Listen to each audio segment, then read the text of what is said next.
I had a conversation with a friend of mine,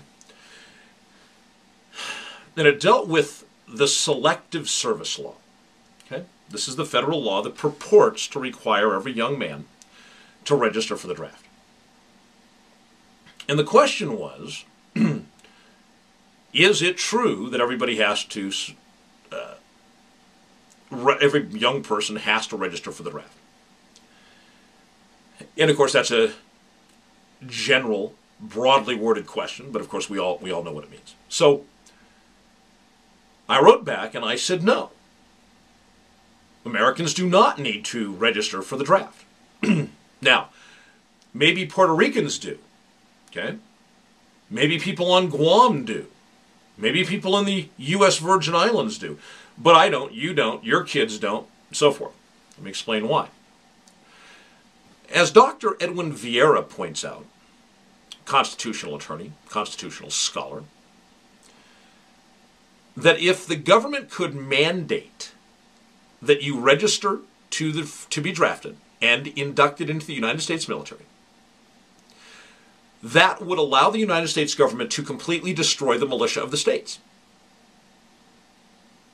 which is impermissible, constitutionally impermissible. The concept is this. The target of registration for the Army and induction into the Army and service in the Army is the same people who comprise the militias. All able-bodied men between the ages of same target.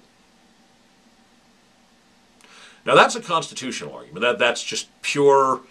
The militias of the states are sacrosanct, and the federal government is not allowed to tamper with them in any way, shape, or form. Okay?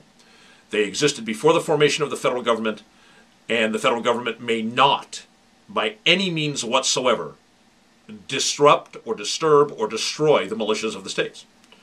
So there can be no such thing as compulsory registration for the federal military service, because that would destroy the militia, or has the capability to destroy the militias. Secondly, law can cause you to do many things, but law cannot mandate that you just go out and sign yourself up for something. Now, in other words, let's just give you a more run-of-the-mill example.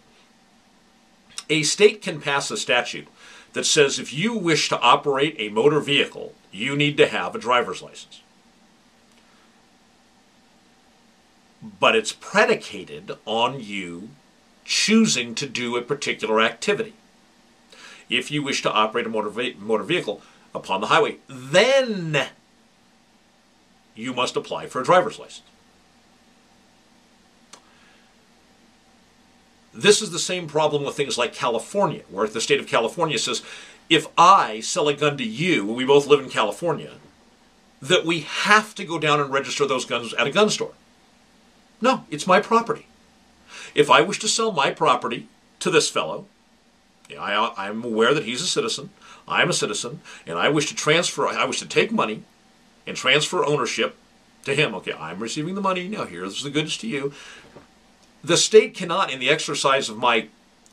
commission of an exercise of a right, the state cannot come along and say, and now you are required to go register that transfer with the government.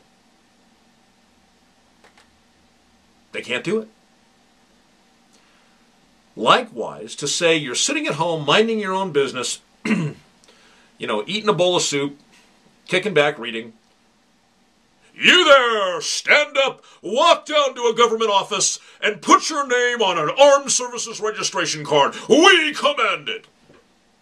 It's outside the authority of the government to do so. You cannot be compelled to register for anything, absent any special involvement. For instance, you want to vote. Okay? Then you have to register to vote.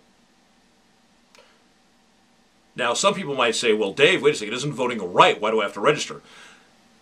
Well, a well-settled point of law in this country that can no longer be argued against is that the voter registration system is set up to protect your right to vote by protecting voting from voter fraud. In other words, people who are not qualified to vote cannot vote. That's the way the system has been set up, whether we like it, whether we agree with it, whether we don't. It's so well settled in the jurisprudence of the United States that it's a done deal. Don't even argue against it. It's never going to happen. It's just the way it is. My point is that you don't have to register with whoever takes those registrations for voting unless you want to vote. Just like driver's license. You don't need to get a hunting license unless you want to hunt. And so forth.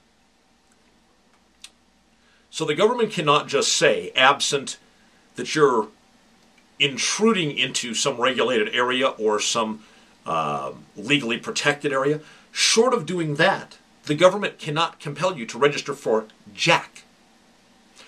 Which is why it may be applicable in Puerto Rico, Guam, Virgin Islands, American Samoa, D.C., blah, blah, blah, blah, blah. It is not applicable to your sons and daughters in the 50 states of the Union. I'm Dave Champion. Please stay with me. I'll be back right after these messages.